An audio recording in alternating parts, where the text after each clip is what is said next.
नमस्कार, मेरा नाम डॉक्टर रमनजीत है। मैं प्रेम हॉस्पिटल में as a dental surgeon work करती हूँ।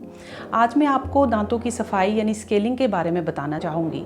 ये दांतों की सफाई क्यों करनी चाहिए, कब करवानी चाहिए और इसके क्या फ़ायदे हैं।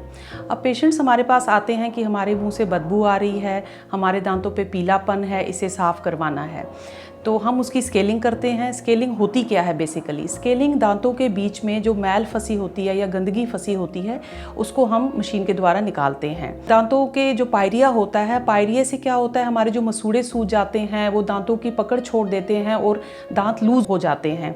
तो जब हम स्केलिंग करते हैं तो धीरे धीरे जब वो मैल हट जाता है तो दांतों के जो मसूड़े खिसक गए होते हैं, नीचे चले गए, तो अपनी पकड़ मजबूत बना देते हैं। तो लूजनिंग ऑफ टीथ को बचाने के लिए, पायरिया को बचाने के लिए हमें दांतों की स्केलिंग करवानी चाहिए।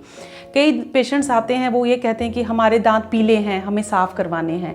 मैं आपको एक चीज़ बता दूं कि स्केलिंग से जो दांतों का पीलापन है वो कम नहीं होता है। सिर्फ दांतों के ऊपर जो मैल लगी होती है, जो कैलकुलस होता है, जो प्लाक होता है, वो रिमूव होता है। पीलापन जो दांतों का होता है वो नेचुरल होता है। फिर दांतों की स्केलिंग के बाद कई पेशेंट्स की कंप्लेंट होती है कि हमें ठंडा गर्म लगता है। ठीक है, वो नेचुरल है। ठंडा गर्म जो होता है वो जब दांतों की परत से हम मैल निकालते हैं तो एकदम दांतों की परत एक्सपोज हो जाती है, जिसमें हम ठंडा या गर्म लगने की शिकायत होती है, लेकिन वो सम टाइम होती है। धीरे धीरे जब हम उसको माउथ वॉश देते हैं तो पेशेंट्स की जो सेंसिटिविटी है वो नॉर्मल है। कुछ देर बाद जैसे हम माउथ वॉश देते हैं या सेंसिटिविटी पेस्ट देते हैं वो धीरे धीरे ठीक हो जाती है।